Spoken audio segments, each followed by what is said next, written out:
Hello everyone, this is Nageshwar Kumawat. Welcome back to our YouTube channel Deep Kritik study point. I hope आप सभी लोग बहुत अच्छे होंगे। आज हम लोग हमारे चैप्टर 3 का डे 3 पे नेक्स्ट टॉपिक पढ़ने वाले हैं, जो कि प्रीवियस टॉपिक की तरह ही काफी इंटरेस्टिंग होने वाला है। तो इसके पहले जो टॉपिक्स मैंने आपको पढ़ाए थे, थोड़ा सा मैं आप लोगों को रिवाइज करवा दूं। इसके पहले हम लोगों ने पढ़ा था करंट डेंसिटी के बारे में पढ़ा था बेटा। उसके बाद फिर हम लोगों ने ड्रिफ्ट वेलोसिटी के बारे में पढ़ा था, एंड हम लोगों ने साथ में रिलैक्सेशन टाइम को देखते हुए relation between electric current and drift velocity को कंप्लीट किया था। तो सर आज क्या पढ़ने वाले हम लोग? आज हम लोग इसी कड़ी को कंटिन्यू करते हुए एक बहुत इंपॉर्टेंट डेरिवेशन देखने वाले हैं। ड्रिफ्ट वेलोसिटी के बारे में तो आपने सुने ही होगा। बोले जी सर बिल्कुल, इसके पहले आपने पढ़ाया था। तो आज हम लोग डेरिवेशन करने वाले हैं ड्रिफ्ट वेलोसिटी के ऊपर। तो चलिए स्टार्ट करते हैं हम लोग। तो देखो, जैसा कि कहानी तो तुम्हें क्लियर है ना। पिक्चर की क्या स्टोरी है कि यहाँ पे एक कंडक्टर होता है। ये कंडक्टर तुम लोग देख पा रहे होंगे, है ना। लेट सपोज इसका जो लेंथ है वो आप लोगों का कितना ले लिया बेटा? मैंने एल ले लिया, है ना। और इसके अंदर जो इलेक्ट्रॉन्स है ना, उनकी ड्रिफ्ट वेलोसिटी को बोल दिया बेटा मैंने वीडी। क्या बोल दिया बच्चा पार्टी? मैंने ये देखो, ये देख पा रहे हो यहाँ पे, ये बोल दिया मैंने वीडी। ये इस वाली डायरेक्शन में आप लोगों का इलेक्ट्रिक करंट फ्लो हो रहा है। पता है आपको, अगर ये पॉजिटिव टर्मिनल हुआ, ये नेगेटिव टर्मिनल हुआ, तो आपका इलेक्ट्रिक करंट किस डायरेक्शन में फ्लो करेगा? अब देखो गाइस, हम लोगों को डिराइव करना है ड्रिफ्ट वेलोसिटी, है ना, ऑफ फ्री इलेक्ट्रॉन्स के लिए एक डेरिवेशन।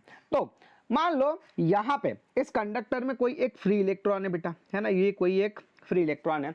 तो जैसे ही आप इसको किसी बैटरी या सर्किट से कनेक्ट करवाते हो, है ना, तो बताओ इसके ऊपर एक इलेक्ट्रोस्टैटिक फोर्स लगेगा कि नहीं लगेगा? बोले हाँ सर लगेगा। तो अगर आप लोगों की, है ना, याददाश्त ज्यादा कमजोर ना हुई हो और आप पुराना टॉपिक ना भूले हो, तो उस कंडीशन में क्या मैं ऐसा लिख सकता हूं क्या? बोले सर क्या लिख सकते हो? आप लोगों को मैंने पढ़ाया था। बोले सर क्या पढ़ाया था? F is equals to q E. क्या हम लोग इसको लिख सकते हैं क्या? बोले हाँ सर ये तो लिख सकते हैं। हमारा इलेक्ट्रोस्टैटिक और फोर्स के बीच में, इलेक्ट्रिक फील्ड और फोर्स के बीच में रिलेशन होता है। अब देखो यहां पे फ्लो कौन कर रहा है तुम्हारा? मतलब चार्ज जो है, चार्ज का रोल कौन प्ले कर रहा है? इलेक्ट्रॉन्स ना। तो क्या मैं इस Q की जगह, है ना बेटा, क्या मैं इस Q की जगह minus E stand for electron उसको लिख सकता हूं क्या? और ये हो गया मेरा कैपिटल E। अच्छा, एक बात का ध्यान रखना, ये वाला जो डेरिवेशन है बेटा, है ना, इसमें हम लोगों को वेक्टर फॉर्म की हेल्प लेके ही इसको सॉल्व करना पड़ेगा, अदरवाइज हम इसको सॉल्व नहीं कर पाएंगे, है ना। तो पता है आपको, जो वेक्टर हो उसके ऊपर आप एरो दिखा दो, तो यहाँ पे आपका फोर्स वेक्टर है ना, और ये आप लोगों का इलेक्ट्रिक फील्ड जो है ये भी वेक्टर क्वांटिटी होता है। तो चलिए अब देखिए, यहाँ पे आप लोगों के जो इलेक्ट्रॉन्स है ना, उस पे इलेक्ट्रोस्टैटिक जो फोर्स लग रहा है वो आप लोगों का small E stand for electron, okay, and E capital E stand for electric field intensity, है ना। तो इसके ऊपर जो फोर्स लगने वाला होगा वो क्या होगा आप लोगों का? माइनस ई। अब जब ये इलेक्ट्रॉन पॉजिटिव टर्मिनल की तरफ जा रहा होगा बेटा, है ना, पॉजिटिव टर्मिनल की तरफ जा रहा होगा, तो इसका अपना कुछ मास भी होगा, है ना बच्चा पार्टी, और कुछ एक्सीलरेशन भी होगा। बोले हाँ सर। बताओ हम लोग जो फोर्स है उसकी वैल्यू ma लिखते हैं कि नहीं लिखते हैं? बोले हाँ सर लिखते हैं ना। तो ये आप लोगों का जो ma है ये किसके बराबर हो गया बेटा? ये माइनस ई कैपिटल ई के बराबर हो जाएगा। तो क्या मैं यहाँ पे एक्सीलरेशन की वैल्यू निकाल सकता हूं क्या? तो आप लोगों का जो एक्सीलरेशन का वैल्यू होगा बेटा वो हो जाएगा A vector is equals to minus E capital E divided by M. I hope ये वाली स्टोरी आप लोगों को बहुत अच्छे से समझ में आई होगी। और यहां से मुझे मेरा, है ना, फर्स्ट इक्वेशन मिला जिसमें मैंने एक्सीलरेशन की वैल्यू को फाइंड किया। अब मुझे सॉल्व करना है इसको ड्रिफ्ट वेलोसिटी के लिए, है ना बेटा।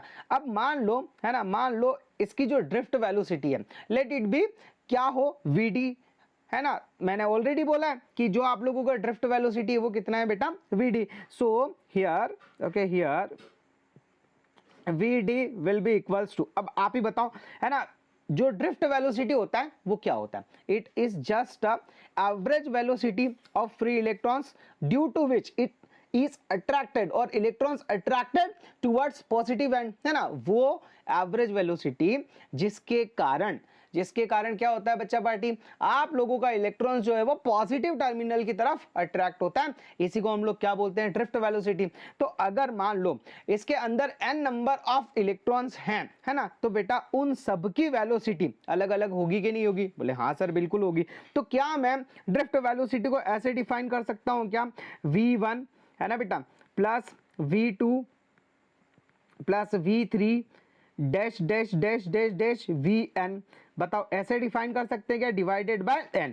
तो क्या ये आप लोगों का है ना, एक सेकंड इसको थोड़ा सा अच्छे से लिखे हम लोग। तो क्या मैं इसको ऐसे डिफाइन कर सकता हूँ क्या? बोले हाँ सर बिल्कुल कर सकते हो, है ना बेटा। तो ये हो जाएगा आप लोगों का vd will be equals to v1 vector plus v2 vector plus dash dash dash dash vn vector, है ना, डिवाइडेड बाय n। ये किसका फॉर्मूला हो गया, मेरा ड्रिफ्ट वेलोसिटी का। अभी अगर आप लोगों को इक्वेशन ऑफ मोशन के बारे में थोड़ा बहुत भी नॉलेज है, so can we write this v as like this, कैसे लिख सकते हैं हम लोग v की वैल्यू? सो आप लोगों को पता है वी नो दैट यहाँ पे, है ना बेटा, आप लोगों का एक फॉर्मूला होता है v is equals to u plus a t. बोलो होता है क्या? बोले हाँ सर होता है। अब देखो यहाँ पे क्या मैं v1 इज इक्वल्स टू आप लोगों का u1 प्लस ए, है ना, टाउ। अब ये जो मेरा टाइम पीरियड है ना बेटा, ये क्या है, आप लोगों का इलेक्ट्रॉन्स के बीच का रिलैक्सेशन टाइम। तो क्या मैं इसे टाउ 1 से रिलेट कर सकता हूँ क्या? बोले सर बिल्कुल। अब अगर मुझे मान लो v2 का वैल्यू निकालना है ना बेटा, तो क्या इसे मैं u2 वेक्टर प्लस ए टाउ 2 ऐसे रिप्रेजेंट कर सकता हूँ क्या? बोले बिल्कुल सर। और इसी तरीके से मान लो, इसी तरीके से अगर मेरे पास n नंबर ऑफ इलेक्ट्रॉन है ना, n नंबर ऑफ इलेक्ट्रॉन्स है, तो क्या उसकी जो वेलोसिटी होगी वो आप लोगों का un vector plus a vector plus tau n होगी कि नहीं होगी? बोले सर बिल्कुल होगी। अब देखिए ये जो v1 v2 v3 से लगा के vn तक की वैल्यू है, क्या मैं ये इक्वेशन सेकंड में सब्स्टिट्यूट कर सकता हूँ क्या? बोले सर बिल्कुल कर सकते हो। चलिए आइए अब सब्स्टिट्यूट करते हैं। तो यहाँ पे आप देखोगे कि बाय इक्वेशन सेकेंड, है ना बेटा, तो आप लोगों का सेकेंड इक्वेशन जरा देखो क्या था, vd इज इक्वल्स टू, ये था आप लोगों का vd vector is equals to v1 vector plus v2 vector plus v3 vector plus dash dash dash dash vn vector. I hope यहाँ तक की कहानी समझ में आई होगी, डिवाइडेड बाय n।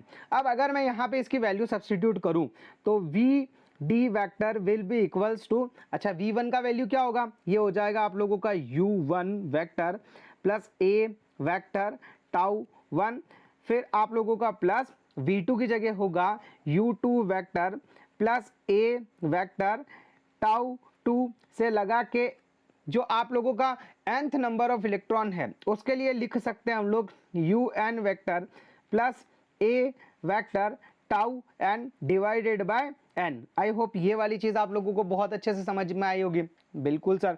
अब देखिए यहाँ पे क्या मैं इसको ऐसे डिफाइन कर सकता हूँ क्या बेटा, v d is equals to d vector is equals to u1 vector plus okay u2 vector plus dash dash dash un vector divided by हो जाएगा आप लोगों का n। और ये जो आप लोगों का एक्सेलरेशन है ना, अब एक्सेलरेशन तो हम लोग सबके लिए a ही लेंगे, तो ये हो जाएगा आप लोगों का a vector will be equals to tau 1 plus tau 2, है ना बेटा, plus dash dash dash dash tau n। अच्छा एक सेकंड, कैमरा बीच में तो नहीं आ रहा है, टाउ n जस्ट मिनट नहीं आ रहा है, थोड़ा सा आने लग गया, तो मैं इसको थोड़ा सा ऐसे शिफ्ट कर लूँ, जस्ट अ मिनट। देखिए tau 1 plus tau 2 plus dash dash dash dash tau n divided bye आप लोगों का n। सो आई होप यहाँ तक की स्टोरी आप लोगों को बहुत अच्छे से समझ में आई होगी, है ना। चल देखिए अब देखो बेटा, ये जो आप लोगों का u1 u2 u3 से लगा के un तक का वैल्यू है ना, व्हाट डज इट मीन, इसका क्या मतलब है? एक्चुअल में ये आप लोगों का इलेक्ट्रॉन की थर्मल एनर्जी को वेलोसिटी को रिप्रेजेंट करता है ना। तो हम लोग लिखेंगे यहाँ पे कि thermal velocity of electron, thermal velocity, okay, velocity of electron. बेटा थर्मल वेलोसिटी ऑफ इलेक्ट्रॉन्स क्या होगी बच्चा पार्टी, वो है आप लोगों का u1 है ना vector plus u2 vector plus dash dash dash dash un vector divided by n।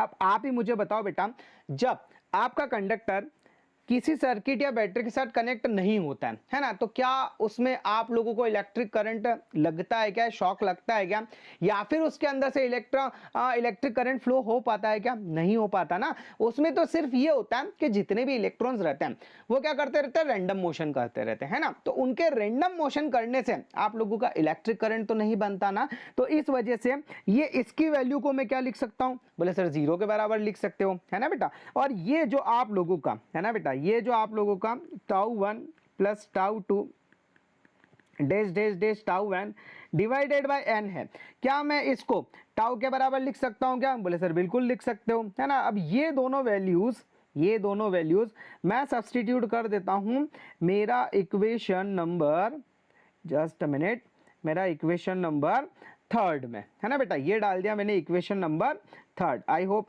Camera बीच में नहीं आया होगा, बोले सर नहीं आया। चलिए तो अब हम लोग इसको सब्स्टिट्यूट करते हैं इक्वेशन नंबर 3 में, तो ये हो जाएगा आप लोगों का v D vector will be equals to, देखिए ये आप लोगों का u1 vector plus u2 vector dash dash dash dash un vector divided by n। इसका वैल्यू तो पूरा हो गया आप लोगों का 0, बोले yes sir.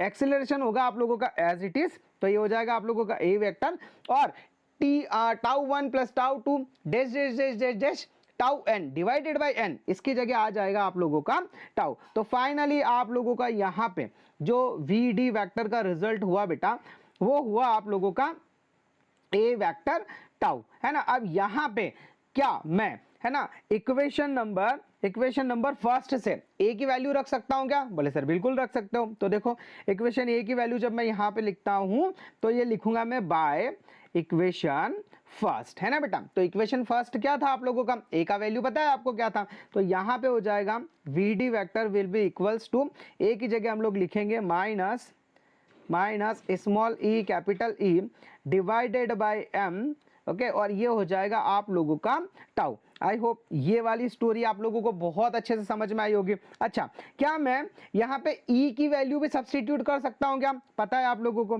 We know that कि ई का जो फॉर्मूला होता है बेटा वो होता है v अपॉन एल, बोलो होता है क्या, बोले हाँ सर होता है ना। तो क्या मैं जो ड्रिफ्ट वेलोसिटी है बेटा, उसको ड्रिफ्ट वेलोसिटी को यहाँ पे माइनस ई और इसकी जगह आप लोगों का v अपॉन एम एल, है ना, टाउ लिख सकता हूं क्या, बोले हाँ सर बिल्कुल लिख सकते हो, है ना। अब देखो आपको पता है कि यहाँ पे ये जो मैंने नेगेटिव साइन लगाया है बेटा, है ना, ये जो मैंने नेगेटिव साइन लगाया है, इट जस्ट शोज, है ना, ये आप लोगों का क्या दिखाता है, डायरेक्शन दिखाता है ना, क्योंकि ये वेक्टर क्वांटिटी है। अगर मुझे सिर्फ इसका मैग्नीट्यूड निकालना हो तो क्या मैं ऐसा लिख सकता हूँ क्या, v d will be equals to e v upon m l tau, ऐसा लिख सकते हैं क्या, बोले हाँ सर बिल्कुल लिख सकते हो। So this is required result for drift velocity. I hope ये वाली चीज आप लोगों को बहुत अच्छे से समझ में आई होगी, है ना। सो अभी हम लोगों ने क्या देखा, ये हम लोगों ने देखा ड्रिफ्ट वेलोसिटी का डेरिवेशन। तो चलिए क्लास को थोड़ा सा और आगे बढ़ाते हैं और अब चलते हैं हम लोग हमारे एक और इंपॉर्टेंट टर्म के ऊपर, that is known as mobility. What does it mean by mobility, क्या होता है बेटा मोबिलिटी। देखो mobility it just defined as the ratio of drift velocity per unit electric field, है ना। जैसे मान लीजिए आप लोगों का एक इलेक्ट्रिक फील्ड है ना, उसमें बहुत सारे इलेक्ट्रॉन्स जो है वो इधर से उधर ट्रैवल करते हैं, है ना बेटा। तो उस कंडीशन में आप लोगों का जो मोबिलिटी है उसको डिनोट करते हैं हम लोग म्यू से, है ना बेटा। इसको डिनोट किया जाता है आप लोगों का म्यू से, ये डिनोट होगा आप लोगों का म्यू से। So mu will be equals to आप लोगों का, अरे भाई मेरे चल जाए यार, mu will be equals to v d upon e. Okay बेटा, इसका क्या मतलब हुआ, है ना। सो जो आप लोगों का मोबिलिटी होता है ना बेटा, मोबिलिटी होता है ये आप लोगों को ये बताता है कि पर यूनिट इलेक्ट्रिक फील्ड, है ना, इलेक्ट्रॉन्स की ड्रिफ्ट वेलोसिटी कितनी है। अगर हम लोग इसका एसआई यूनिट निकालना चाहें तो आप लोगों को अच्छी तरीके से पता है ना बेटा, mu will be equals to, अब वीडी ड्रिफ्ट वेलोसिटी को क्या लिख सकते हो आप लोग, बोले सर मीटर पर सेकंड लिख सकते हैं ना, बोले हाँ सर। अच्छा इलेक्ट्रिक फील्ड को क्या लिख सकते हो आप, बोले सर वोल्ट है ना पर मीटर, तो मीटर ऊपर चला जाएगा, ये लिख सकते हैं। अब अगर इसको आप थोड़ा सा सिंप्लीफाई करो तो मीटर स्क्वायर पर वोल्ट सेकंड लिख सकते हैं कि नहीं लिख सकते, बोले सर बिल्कुल लिख सकते हैं, है ना। तो अगर आप चाहो इसके एसआई यूनिट तो ये हो जाएगा आप लोगों का metre square volt inverse second inverse. I hope ये वाली कहानी जो है बहुत अच्छे से आप लोगों को समझ में आई होगी, है ना। अच्छा इस पूरे फॉर्मूले में बेटा कहीं पे भी आप लोगों का पोटेंशियल डिफरेंस नहीं है, तो ध्यान रखिएगा जो आप लोगों का मोबिलिटी होता है ना बेटा, वो पोटेंशियल डिफरेंस से इंडिपेंडेंट होता है ना। मतलब आप लोगों का मोबिलिटी का पोटेंशियल डिफरेंस से किसी टाइप का कोई लेना देना नहीं होता। आई होप ये वाली चीज आप लोगों को। तो चलिए अब चलते हैं हम लोग हमारे नेक्स्ट टॉपिक की तरफ, जो कि आप लोगों का बहुत फेवरेट टॉपिक है। मतलब आप लोग इसे 10th से पढ़ते आए हो और नाम सुनते से है ना, मुझे पता है पूरा पक्का कि आप इसका रिजल्ट मुझे बता दोगे। पढ़ा है ओम्स लॉ के बारे में ना, बोले हाँ सर ये तो हमने 10th में पढ़ा था।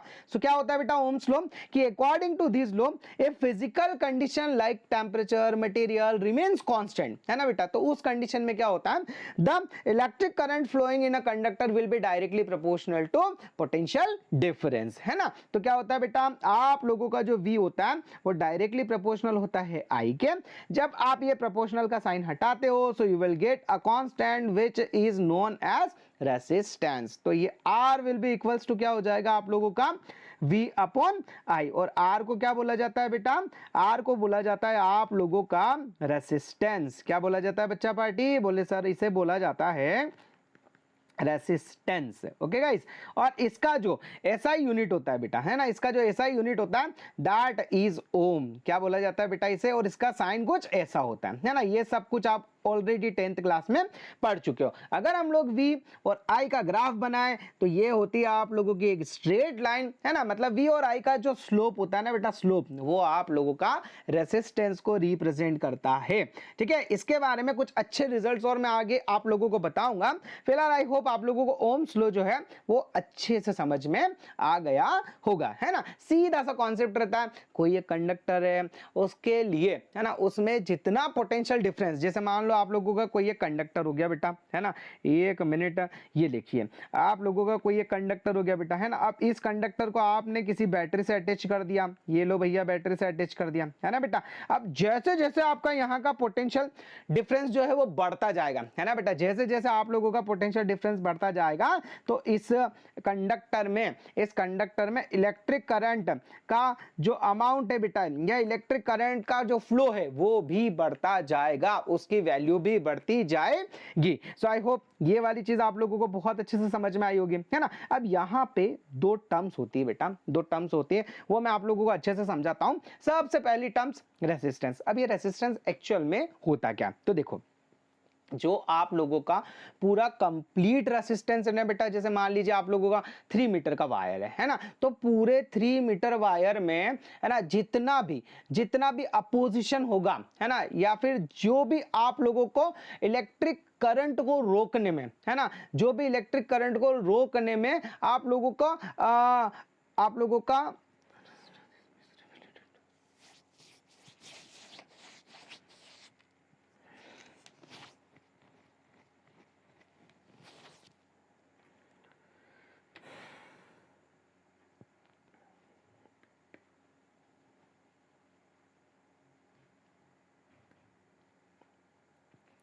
सो आई होप डियर यहां तक की स्टोरी पूरी क्लियर होगी। तो चलिए अब चलते हैं हम लोग हमारी डेफिनेशन के ऊपर, है ना बेटा। What does it mean by resistance, तो रेसिस्टेंस क्या होता है, तो resistance is the measure of ability of material to resist the flow of electric current in a conductor.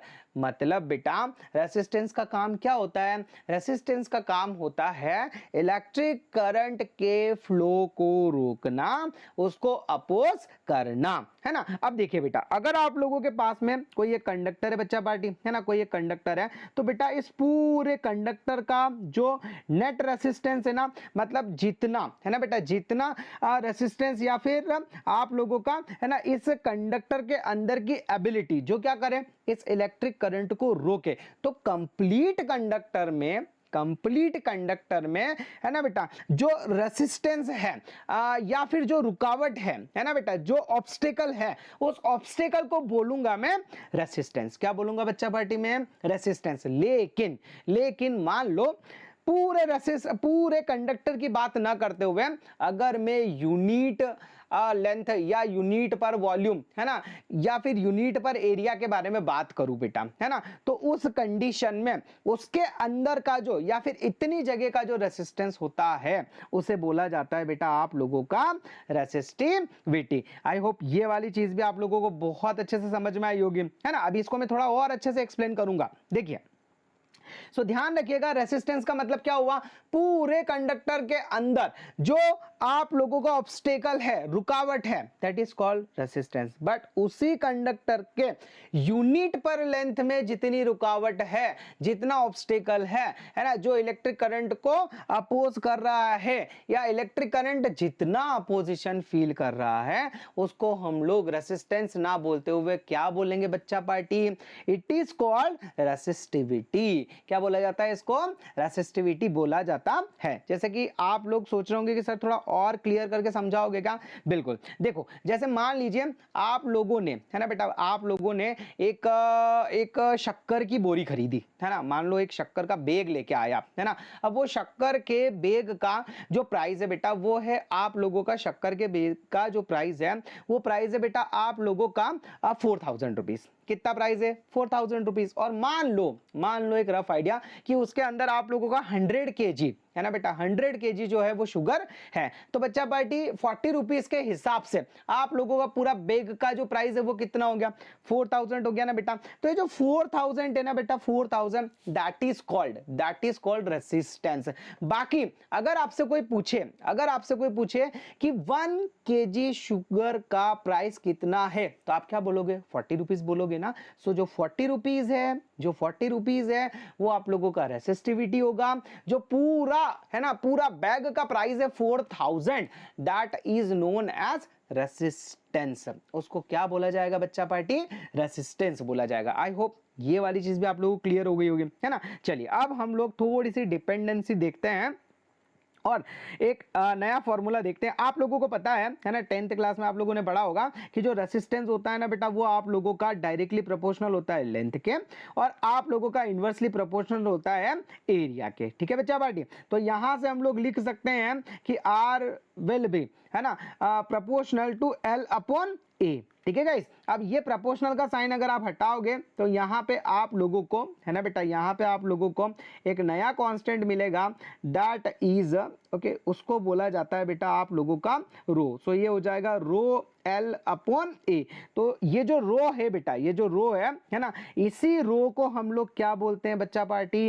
ये रो ही बोला जाता है आप लोगों का रेसिस्टिविटी। तो आई होप ये वाली चीज आप लोगों को बहुत अच्छे से समझ में आई होगी। तो ध्यान रखिएगा, किसी भी कंडक्टर का जो रेसिस्टेंस होता है वो उसकी लेंथ पे डिपेंड करता है, उसके एरिया, क्रॉस सेक्शनल एरिया पे डिपेंड करता है। लेंथ के होगा डायरेक्टली प्रोपोर्शनल, एरिया के होगा इनवर्सली प्रोपोर्शनल, और साथ साथ में, है ना बेटा, साथ साथ में मटेरियल और उसके टेम्परेचर के ऊपर भी डिपेंड करता है। बट जो रेसिस्टिविटी होती है ना बच्चा पार्टी, जो आप लोगों का रेसिस्टिविटी होती है बेटा, it depends only and only, वो रेसिस्टिविटी सिर्फ और सिर्फ आप लोगों का मटेरियल एंड टेम्परेचर, इन दोनों के ऊपर ही डिपेंड करती है। आई होप आप लोगों को ये वाली चीज बहुत अच्छे से समझ में आई होगी।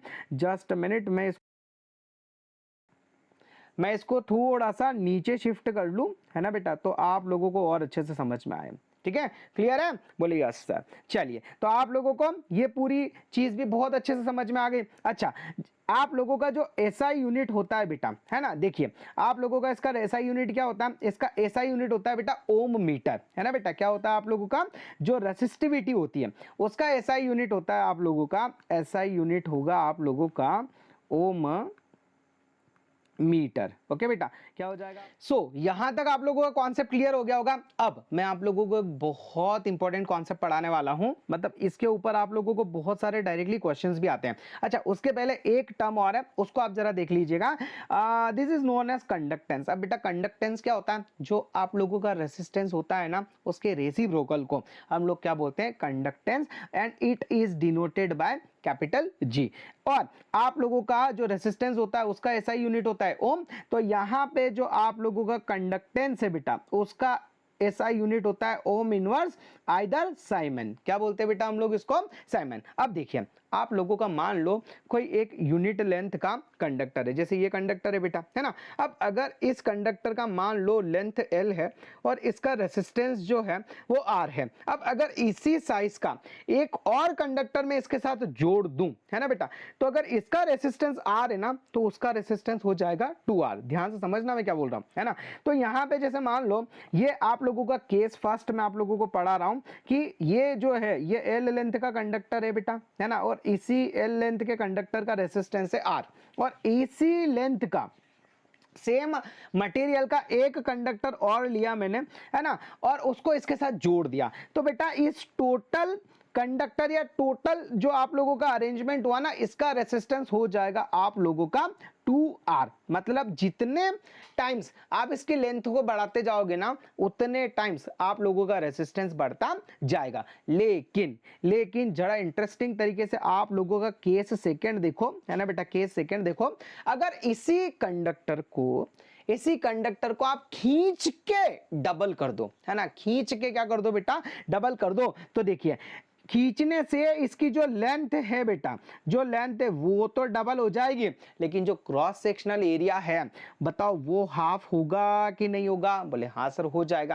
है ना। तो अगर आप किसी भी, है ना बेटा, अगर आप किसी भी कंडक्टर को खींच के उसकी लेंथ को 2 टाइम्स 3 टाइम्स 4 टाइम्स करते हो ना, तो उसका जो नेट रेसिस्टेंस निकालने का फॉर्मूला होता है, देखिए अगर आप लोगों ने सिंपली उसको जोड़ा, है ना, तो कितने टाइम्स उस कंडक्टर की लेंथ आपने बढ़ाई, उसका सिंपल सा फॉर्मूला होता है आप लोगों का NR, है ना बेटा, जहां पे N आप लोगों का नंबर ऑफ टाइम्स, है ना, कितने टाइम्स आपने उसको जोड़ा, और रेसिस्टेंस से सिंपली मल्टीप्लाई करने पे आपको इसकी वैल्यू मिल जाएगी। बट बच्चा पार्टी, अगर आप उसको खींच के, है ना, अगर आप उसको खींच के लंबा कर रहे हो, सो इस केस में आपका फॉर्मूला होता है बेटा, जो नया रेसिस्टेंस है उसको फाइंड करने का R न्यू, है ना बेटा, जो नया रेसिस्टेंस है उसको फाइंड करने का फॉर्मूला होता है आप लोगों का N स्क्वायर R, है ना बच्चा पार्टी। मतलब जितने टाइम्स आपने उसकी लेंथ को खींच के, है ना, डबल किया, ट्रिपल किया, 4 टाइम्स किया, है ना, तो N का स्क्वायर मल्टीप्लाई बाय रेसिस्टेंस। एक क्वेश्चन मैं आप लोगों को इसके ऊपर करवा दूं, है ना, जिससे कि आप लोगों के सारे डाउट क्लियर हो जाएंगे। तो देखो यहाँ पे क्वेश्चन है कि wire is stretched by 2 times of its length. एक वायर है, उसकी लेंथ को खींच के डबल कर दिया, है ना। अगर खींचते नहीं, ऐसा कैसा जोड़ के डबल कर देते तो आप लोगों का सिंपल सा, जैसे यहाँ पे जो रेसिस्टेंस है कितना दिया हुआ है? 40 दिया हुआ है। तो अगर आप लोगों का जो एक यूनिट लेंथ है बेटा, है ना, जो आप लोगों का यूनिट लेंथ L है ना, अगर उसका रेसिस्टेंस 40 है, तो बताओ इसी का एक और रेसिस्टेंस, इसे ही एक और रेसिस्टेंस जोड़ने पे उसका रेसिस्टेंस जो नेट है वो आप लोगों का क्या हो जाता है? 2 टाइम्स किया ना आपने, लेंथ को डबल किया ना, तो हो जाता है आपका 2 × 40 विल बी इक्वल्स टू 80 ओम बेटा, है ना, 80 ओम। आई होप ये वाली चीज आपको समझ में आई होगी। लेकिन यहाँ पे आप इसको डबल नहीं कर रहे हो, है ना बेटा, यहाँ पे क्या कर रहे हो? आप इसको खींच के डबल कर रहे हो बेटा। क्या कर रहे हो? इसको खींच के डबल कर रहे हो। तो उस केस में देखिए, उस केस में आप लोगों का क्या होगा, ये आप लोगों का यहाँ पे मैंने रख दिया, है ना। अभी हम लोग जो है उसके बारे में बात कर रहे हैं कि अगर हम इसको खींच के डबल करें तो क्या होगा, है ना। तो देखिए जैसे ये पेन है ना, मान लो ये पेन जो है इसको खींच के मैं डबल कर दूं, तो बेटा इसके वॉल्यूम में तो कोई चेंज नहीं होना है ना बच्चा पार्टी? बोले नहीं सर, बिल्कुल इसके वॉल्यूम में कोई चेंज नहीं होगा। तो देखो मैं आपको फॉर्मूले से भी बता देता हूं, ट्रिक से भी बता देता हूं, और आप लोगों को पूरा ब्रीफ में एक्सप्लेन करके भी बता देता हूं। अगर फॉर्मूला देखो तो क्या करेंगे, फॉर्मूला मैंने क्या बताया था कि अगर खींच के डबल करते हैं तो आपका जो R न्यू बेटा, है ना, जो R न्यू उसका फॉर्मूला क्या होता है? N square into R। तो बताओ कितने टाइम्स डबल कर रहे हो? 2 टाइम्स। तो ये हो जाएगा आप लोगों का, है ना बेटा, ये हो जाएगा आप लोगों का R new will be equals to n की जगह आप 2 रखोगे तो ये हो गया आपका 2 स्क्वायर इंटू 40, है ना। तो ये हो जाएगा फाइनली आप लोगों का 2 2 ज़ा 4 इंटू 40। तो फाइनली आप लोगों का जो आर न्यू बेटा है ना वो कितना हो जाएगा बेटा, इट विल बी 4 4 ज़ा 160 ओम। ये आप लोगों का आंसर आ गया, है ना। बट अगर मैं इसे पूरे फॉर्मूले से सॉल्व करूं तो देखो कैसे सॉल्व करते हैं। इसके लिए मुझे लेनी पड़ेगी एक स्लाइड। चलिए एक स्लाइड को इंसर्ट करते हैं। अब देखिए दोनों ही केस में है ना आप लोगों का वॉल्यूम तो सेम होगा ना बेटा। तो V1 मान लीजिए आप लोगों का स्ट्रेच करने से पहले वॉल्यूम था और V2 जो है वो आप लोगों का स्ट्रेच करने के बाद वॉल्यूम है, तो वॉल्यूम आपका सेम होगा। अब 11th क्लास में आपको घोट घोट के पिलाया गया है ना कि वॉल्यूम का फॉर्मूला होता है आप लोगों का एरिया इंटू लेंथ।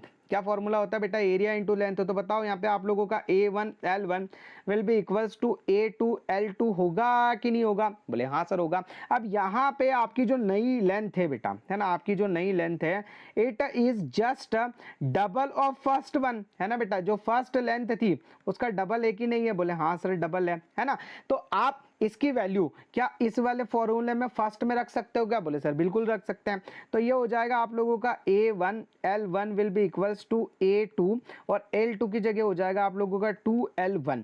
तो देखो L1 से L1 कैंसिल हो गया, है ना बेटा, यानी कि A1 अपॉन A2 जो है। अच्छा आप लोगों को क्या A2 फाइंड करना है ना, तो ये हो जाएगा आप लोगों का A2 will be equals to A1 by 2, है ना। मतलब क्रॉस सेक्शनल एरिया जो है वो क्या हो जाएगा आप लोगों का हाफ हो जाएगा। इतनी कहानी समझ में आई क्या? बोले सर बिल्कुल। अब देखिए आपको क्या पता करना है, रेसिस्टेंस। तो देखिए रेसिस्टेंस अगर मैं पता करूं, है ना बेटा, तो अगर मैं रेसिस्टेंस पता करूं, है ना, तो आप लोगों को पता है रेसिस्टिविटी का फॉर्मूला क्या होता है ना। अब आप का लेंथ और एरिया चेंज होने से रेसिस्टिविटी तो चेंज होने वाली है नहीं, है ना। तो रेसिस्टिविटी का फॉर्मूला होता है आप लोगों का RA, है ना, अपॉन L।